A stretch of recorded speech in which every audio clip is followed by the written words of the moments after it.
আসসালামু আলাইকুম everyone, welcome back to my channel. আজকের পর্বে শেয়ার করব কিভাবে খুব সহজে কচুরলতি পরিষ্কার করবেন সেই টিপস। আশা করি ভিডিওটি সবার জন্য খুবই হেল্পফুল হবে, তাই ভিডিওটি স্কিপ না করে সম্পূর্ণ দেখার অনুরোধ রইল। কচুরলতি পরিষ্কার করার ভয়ে লতির মতো এত মজাদার একটি সবজি আমরা খাওয়াই ছেড়ে দিয়েছি, কিন্তু আজ আমি আপনাদের সাথে যে টিপসটি শেয়ার করব সেটি ফলো করে আপনারা খুব সহজেই লতি পরিষ্কার করে নিতে পারবেন মাত্র 5 মিনিটে। তো ভিডিওটি স্কিপ না করে সম্পূর্ণ দেখতে থাকুন। লতি পরিষ্কার করার জন্য আমাদের লাগছে লেবু। তো লেবুটা আগে কেটে নিচ্ছি। অনেক সময় দেখা যায় অ্যালার্জির সমস্যার কারণে লতি পরিষ্কার করতে গেলে হাত চুলকায়, তো এই লেবুটা ব্যবহার করার কারণে হাত চুলকাবে না।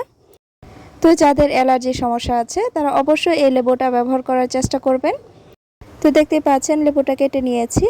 এখানে আমি একটা লেবু সম্পূর্ণটাই নিয়ে নিব। এখানে আমি 1 আটি লতি নিয়েছি। তো বাজার থেকে লতি আনার পর অনেক সময় দেখা যায় লতিগুলো মোটা থাকে অথবা চিকন থাকে। তো লতি যেরকমই হোক না কেন এই প্রসেস ফলো করলে খুব সহজেই লতি পরিষ্কার করে নিতে পারবে। তো সাধারণত আমরা যেভাবে লতি পরিষ্কার করি এইভাবে লতি পরিষ্কার করাটা অনেক বেশি কষ্টসাধ্য। এতে পরিশ্রম হয় বেশি, সময় লাগে বেশি, তাছাড়া হাত চুলকানো, হাত কালো হয়ে যাওয়ার সমস্যা তো আছেই। তো এই সব সমস্যার সমাধান নিয়ে আজ আমি আপনাদেরকে সহজেই লতি পরিষ্কার করার টেকনিক শিখিয়ে দিব। আশা করি আপনাদের কাজে আসবে। তো চলুন দেখে নেওয়া যাক কিভাবে আমি এই লতিগুলো খুব সহজে পরিষ্কার করে নিই। যে সুতা দিয়ে লতির আটি পাতা থাকে সেটা কেটে নিচ্ছি। একটা বড় পাত্রে নিয়ে নিয়েছি ফুটন্ত গরম পানি। এই প্রসেসিংয়ের জন্য অবশ্যই ফুটন্ত গরম পানি নিতে হবে, এর থেকে ঠান্ডা হলে চলবে না। তো এখন এর মধ্যে দিয়ে দিচ্ছি 1 চা চামচ উঁচু উঁচু করে লবণটা মিশিয়ে নিলাম।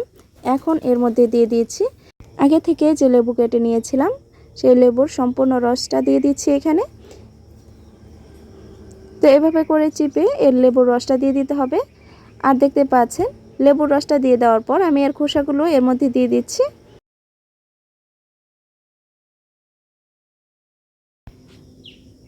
সম্পূর্ণ লেবুর রসটা দিয়ে দেওয়া হয়ে গিয়েছে, সাথে এর খোসাগুলিও দিয়ে দিলাম। এখন এর মধ্যে দিয়ে দিচ্ছি কচুরলতিগুলো এমনভাবে দিতে হবে যেন পানির মধ্যে ডুবো ডুবো অবস্থায় থাকে। খুব ভালোভাবে সবগুলো লতি পানির মধ্যে ডুবিয়ে দিতে হবে। ডুবিয়ে দেওয়ার পর এটা ঢাকনা দিয়ে আমি 10 মিনিটের জন্য রেখে দিয়েছিলাম। এখন ঢাকনাটা উঠিয়ে নিয়েছি। দেখতে পাচ্ছেন এখন হচ্ছে পানি ঝরিয়ে এগুলো উঠিয়ে নিতে হবে। উঠিয়ে নেওয়ার পর এখানে নিয়ে নিলাম একটা পাতিল মাজুনি, যেটা দিয়ে সবসময় আমরা রান্না করে পাতিল পরিষ্কার করি বা মাজি। দেখতে পাচ্ছেন মাজুনির মাঝ বরাবর আমি লতিটা রেখে উপর দিক থেকে নিচের দিকে টেনে নিচ্ছি। দেখতেই পাচ্ছেন লতি কত সুন্দরভাবে পরিষ্কার হয়ে গিয়েছে, কোনো রকম আঁশ নেই।